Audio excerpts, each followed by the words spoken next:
Bem-vinda e bem-vindo ao podcast do Clube do Livro Paraty. Desde um café em Paraty, lá em 2019, a gente segue junto numa jornada de leitura, amizade e, claro, muitas descobertas. Isso aí. Cada encontro é uma história nova, cada livro um mundo diferente. É para nós, para ti e para quem mais quiser embarcar nessa viagem literária. Exato. Hoje a gente vai mergulhar em trechos de um superclássico, a edição brasileira de O Velho e o Mar, do Ernest Hemingway. A gente tem aqui as notas introdutórias, partes da novela. Material muito rico. Sim. E nossa exploração hoje vai focar mais na jornada do Santiago, o pescador, e também nesse estilo inconfundível do Hemingway, que as notas comentam bastante. Perfeito. Vamos lá. Então, começando pelo Santiago, o texto já abre de um jeito bem direto, né? Ele era um velho que pescava sozinho em seu barco. E aí vem o dado. Havia 84 dias que não apanhava nenhum peixe. 84 dias. É muito tempo. Essa má sorte, o tal do salão. Isso, o salão.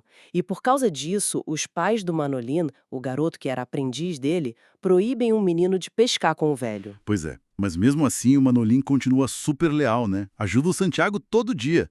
O texto diz: o garoto ficava triste ao ver o velho regressar todos os dias com a embarcação vazia. Essa relação dos dois é muito bonita. Sem dúvida. É um pilar da história. Esse respeito mútuo, esse carinho. Santiago ensinou tudo para o Manolin sobre pesca e o garoto, ele tem uma adoração pelo velho. É quase como um avô e neto, né? Exatamente. E as notas falam da humildade do Santiago, uma humildade que ele nem percebe ter. Demasiado simples para compreender quando alcançar a humildade. Isso é interessante. E claro, toda a ambientação. Cuba. Dá para sentir o lugar na escrita. Hemingway morou lá há muito tempo, né? Sim, mais de 20 anos. Isso com certeza marca a obra. Bom, e falando em escrita, vamos para o estilo do Hemingway.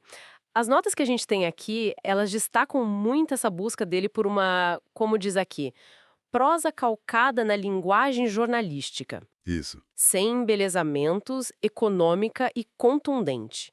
Tem a ver com a tal geração perdida que as notas mencionam. Você pode explicar um pouquinho essa conexão, para a gente entender melhor o estilo? Claro, claro. A geração perdida basicamente foi aquele grupo de escritores, artistas, muito marcados pela Primeira Guerra Mundial, sabe? Tinha uma desilusão geral, uma busca por algo mais autêntico, mais real. Entendi. Uma reação ao que viveram. Exato. E o estilo do Hemingway reflete isso. É direto, objetivo, quase como se fosse um relato, sem floreios. Ele corta o excesso para ir direto ao ponto, na essência da experiência.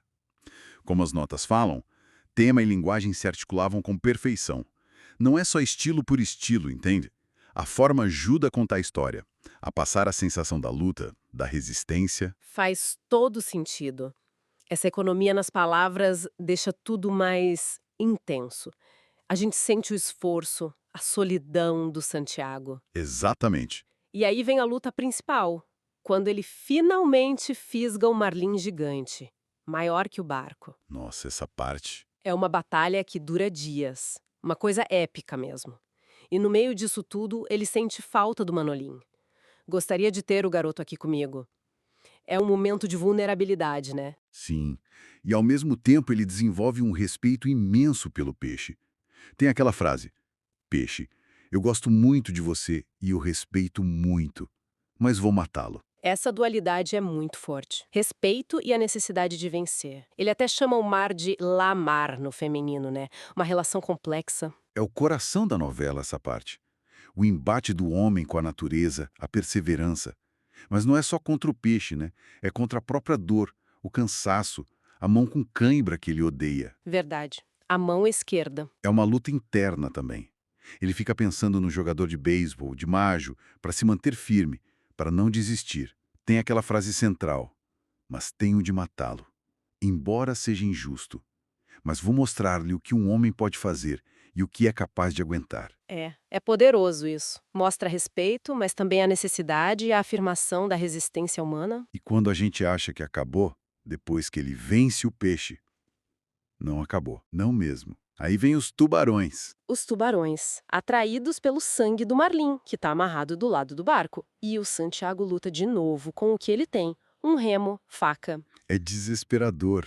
Ele luta bravamente, Mas mas vai perdendo o peixe pedaço por pedaço. Ele volta para o porto só com o esqueleto gigante, uma imagem muito forte. Muito. E é aí, nesse contexto de derrota aparente, que vem a frase mais famosa, talvez. Um homem pode ser destruído, mas nunca derrotado. Exato. Essa frase ecoa, né? Sim, porque ela resume um tema central. Perder o peixe materialmente falando não invalida a luta, a coragem, a dignidade que ele mostrou. O final, ele chegando exausto, dormindo, sonhando com leões. Os leões na praia. Isso, talvez um símbolo da força da juventude perdida. E o Manolin vendo as mãos dele todas machucadas, chorando e prometendo voltar a pescar com ele, falando que a sorte vá pro diabo, eu levarei a sorte comigo. O último livro que o Hemingway publicou em vida. E falam da popularidade dele. Teve uma pesquisa que 31% dos leitores escolheram como o favorito dele. Nossa, bastante gente. Mostra o impacto, né? Com certeza. A história vai muito além da pesca. Fala de dignidade na derrota, de solidão, dessa amizade entre gerações e da resiliência do ser humano no fim das contas. É universal. Analisando tudo isso que a gente conversou, fica bem claro que a força de O Velho e o Mar tá tanto na história em si, quanto nesse estilo super depurado do Hemingway, né? A jornada do Santiago, mesmo parecendo um fracasso material, deixa uma reflexão muito forte sobre o valor da luta. Exato. A experiência em si. E fica aquela pergunta, né? Se a vitória material não veio, o que foi que o Santiago realmente conquistou? Onde está a vitória dele? Boa pergunta pra gente pensar. Talvez esteja justamente em ter resistido, em ter mantido a dignidade até o fim. Talvez isso redefina o que é vencer.